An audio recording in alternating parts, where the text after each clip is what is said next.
YouTube, how's it going? The Goat House is back, and we're just after day one of the combine right now. So I want to do a quick video here, winners and losers, in my opinion, who stood out. I'm not a huge fan of talking about losers. It's a testing day. I don't think guys really hurt themselves that much ever. They can hurt themselves a little bit, stock wise, but what's more important is what's on the field, what's on the tape, what their potential looks like. So I'm not gonna go too much into the losers. I have a couple. I have a couple slides for the big time winners, more than a couple actually. Right before we get into it, I want to talk about guys that you may consider losers of the day. And I don't really have any offensive linemen. I think the offensive linemen were solid, especially with the offensive linemen. You can't take too much away with these drills. And, does a 40-yard dash matter that much for offensive linemen? Yeah, a little bit. But the drills don't even involve a football. The linemen, you would like to see them with full pads. They're going and hitting a pad, other guy holding it. It's a little ridiculous. Honestly, it's good to see them, see how athletic they are, if they can move, how quick their feet are, how they handle their weight, stuff like that. But a couple honorable mentions for the offensive lineman. Juwan Taylor, who we expect, he's my number one offensive lineman in this draft class. Juwan Taylor out of Florida. I expect him to be a top 10 pick. He was very smooth in the field drills. He's 6'5", he's 312. Didn't do any of the testing, but very smooth in the field drills, which we expected. So didn't give him a slide on here for the big winners. I got 4 O-linemen, 4 running backs for the big winners. We'll get to those in a little bit. Another honorable mention is Joshua Miles from Morgan State. Not a guy that's talked about a lot. 6'5", 314. So that's a big boy right there. He did run a 5.32. That's a little on the slower side, so that's not really a great thing. But again, the 40 time, if they run a good 40, it's a bonus. If it's not the best 40, I don't think it's that big of a deal. People made too big of a deal about Orlando Brown last year. But what I do like from Joshua Miles is his vertical, 36-inch vertical at 6'5", 314. Vertical is good for showing, explosiveness, how much explosion these guys have. And that actually matters for some of these offensive linemen. And a guy that's 314, that's 6'5", 36-inch vertical, best of the day for the lineman. Very impressive, Joshua Miles. And then Dalton Reisner, another guy, kind of like Juwan Taylor, as expected. We expect him to be smooth in the field drills. He was going hard, too. High motor guy, always giving it his all. Any drill, he's always there, ready to go.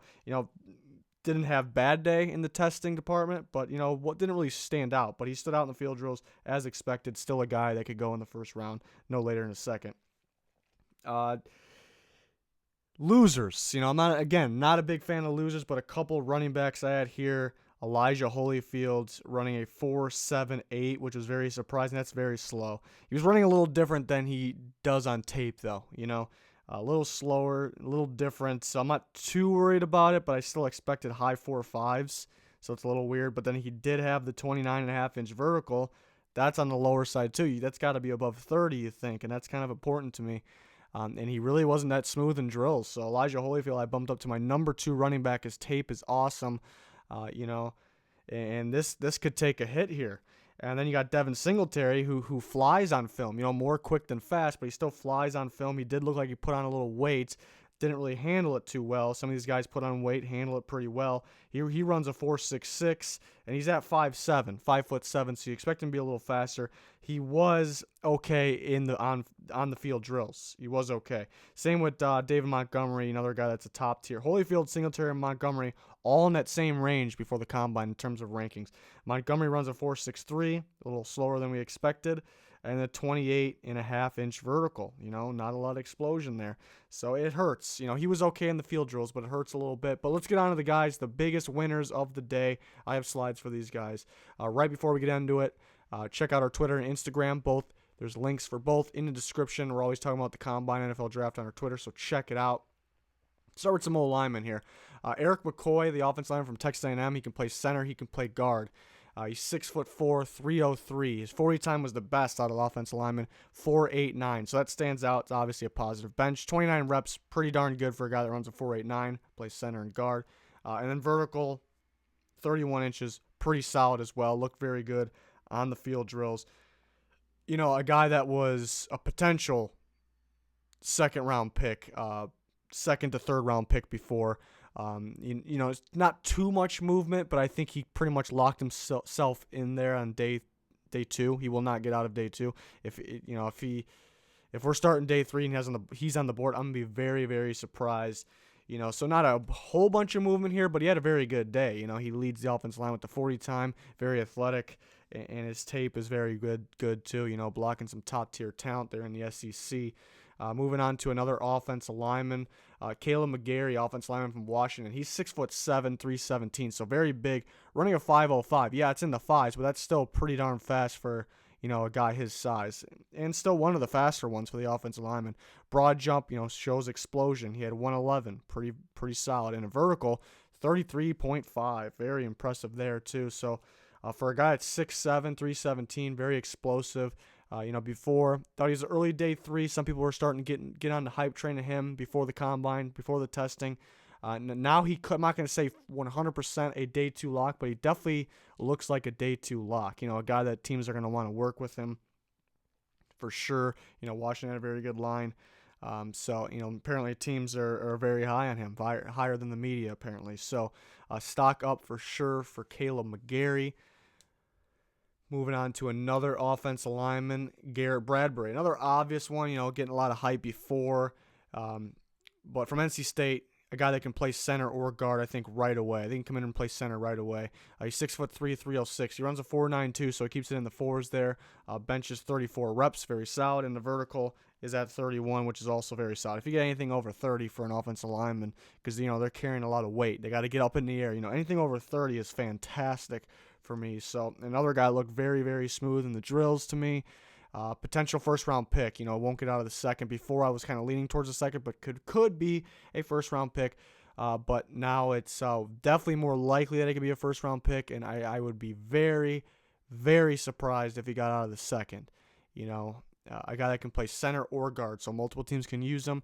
You know, the centers aren't really never really drafted that high, but each year there seems to be a lack of them. You know, we talked about McCoy, but, you know, after that, how many is there that, you know, there's a couple guys that we consider center/guards, but most of them end up playing guard. You know, how many is there that for sure can be a plug-and-play center right away? And I think Garrett Bradbury is one of them. He definitely helped himself. And then another offensive lineman here, the last one here, is Andre Dillard, offensive lineman from Washington State, 6'5", 315, so another big guy. Runs a 4.96, broad jumps 118, which is ridiculous, and a vertical jump is 29, so right there in that 30 range, which is good. But for being 6'5", 315, that broad jump's ridiculous. That 40 is ridiculous. Another guy that I was kind of borderline before. I thought he was the first or second guy.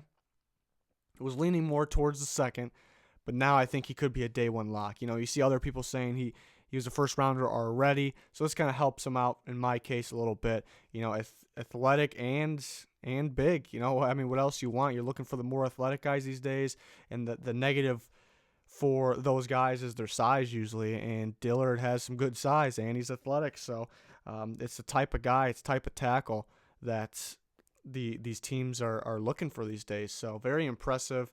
We're gonna move on to the running backs now. We're gonna do this every day for these guys, but yeah, mainly want to focus on the winners. You know, I'm not going to sit here and pick on the losers, you know, for a testing day. It's a little more important what you do on the field. I think really if you stand out here, it's a great thing, but it's more what you do on the field and about your potential. But some running backs, Raquel Armstead, the running back from Temple, 5'11", 220. So he weighs 220, pretty heavy, and his 40 time was 4.45, and that's what stood out. And he was very good in drills. You know, the drills stood out to me. What else here? He had 30-inch vertical, not great, not terrible. The broad jump could be better, but yeah, him being 220 and you know, teams raving about him. That's what you hear about at the combine right now. Teams are raving about him, and it's not a guy before the combine that was talked about a lot. So the 4.45 really stood out, him being very smooth in all the drills, you know, not just some of them. Before, he was kind of a late day 3 guy, wasn't really getting a lot of talk, and now you can see him sneaking up to round 4, I think. You know, all that talk about him from the teams, you know, they're raving about him, so could he even be higher than round 4? Maybe a little surprising, but I think it's a possibility. I think some running backs did hurt themselves a little bit, so maybe some of the other guys, because of their good days and because of other guys, you know, getting hurt a little bit, maybe guys like this get boosted up here. So Armstead from Temple, another guy I got to go back, watch some more film, you know, not one of the guys I spent the most time on film on, so this is what the combine does. It kind of lets you realize that you got to watch more of some of these guys like this. So impressive day. And another one just like that is Alex Barnes, running back from Kansas State. He did have the bench record for the running backs.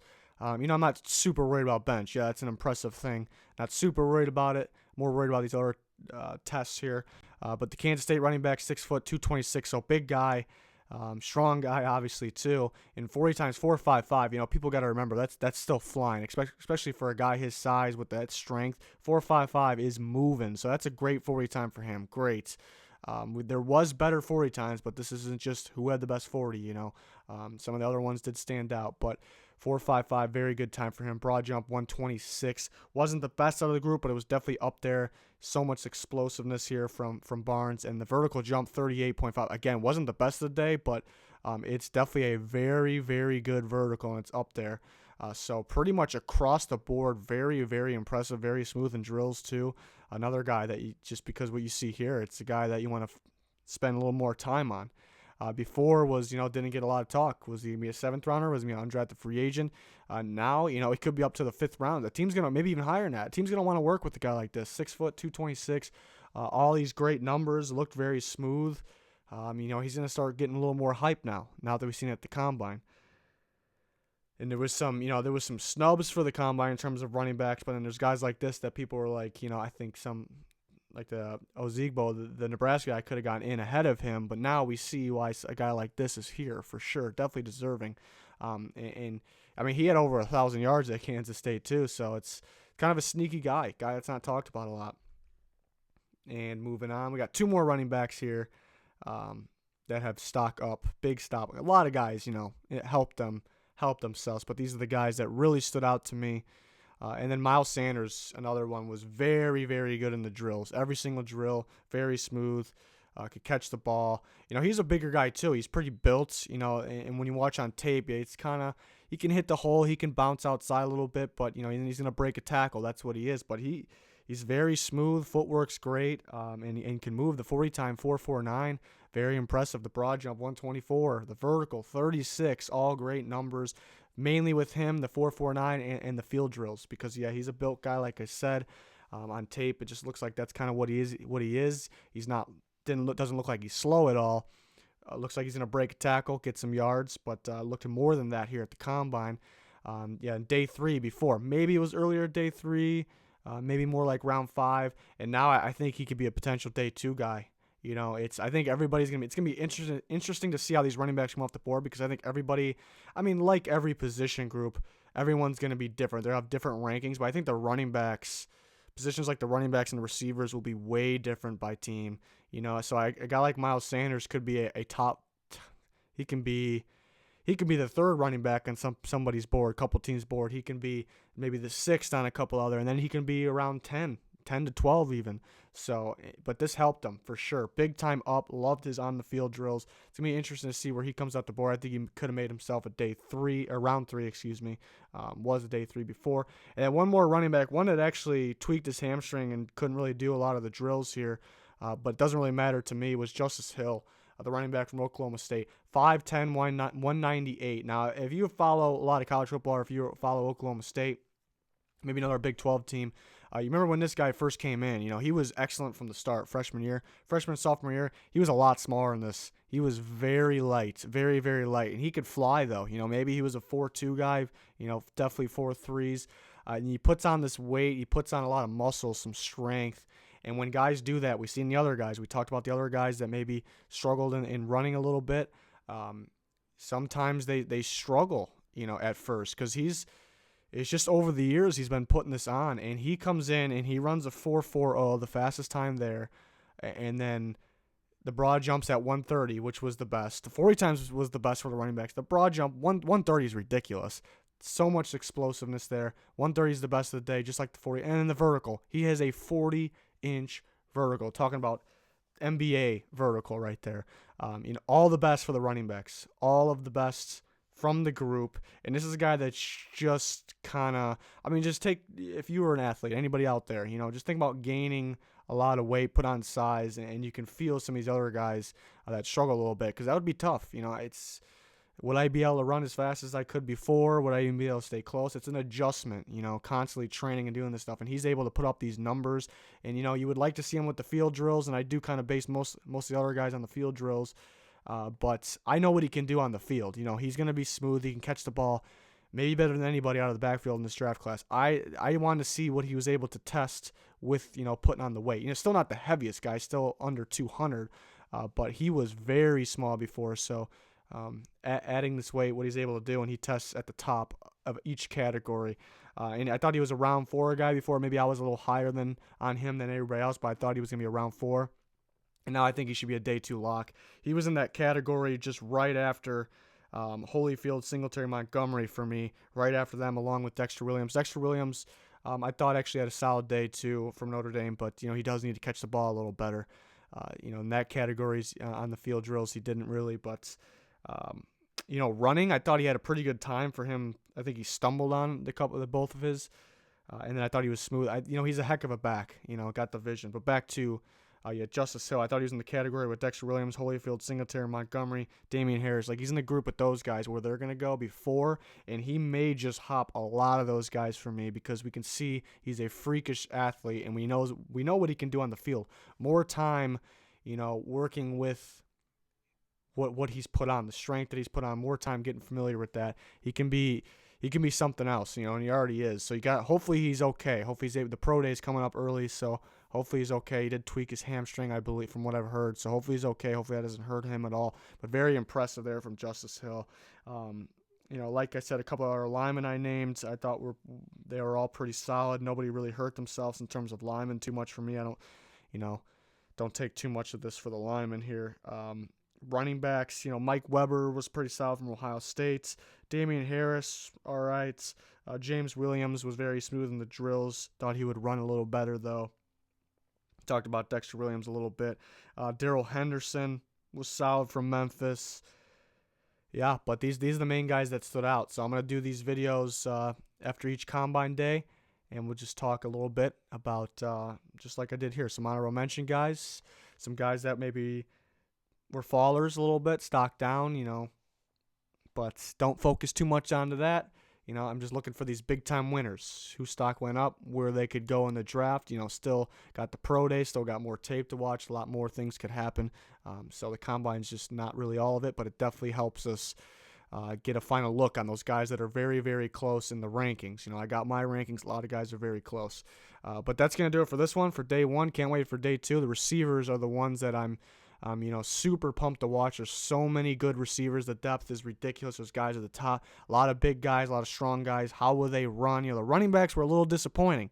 We knew a lot of them were more the strength guys, but, a little disappointing. Hopefully the receivers will be, impressive, as I expect them to be. But there's going to be a lot of key numbers for some of those bigger receivers. Can't wait. So we'll be covering it. Was covering a lot of it today on our Twitter. Our subscriber goal for our YouTube's at 20K. If you don't subscribe to the channel, we got more than just NFL draft stuff. We got a lot of free agency stuff, free agency predictions, coverage, in-season predictions, power rankings, lots of fun stuff. So give us a follow there. Subscribe to our channel. Be much appreciated if you click the like button as well. But that's going to do it for this one. We got 3 more of these videos because we got 3 more days with the combine. We'll have updated post-combine mock drafts after too. So lots to get to, and free agency is right around the corner. So lots of fun stuff here at the Goat House. Thanks everyone for their support. Thanks for watching. Goodbye.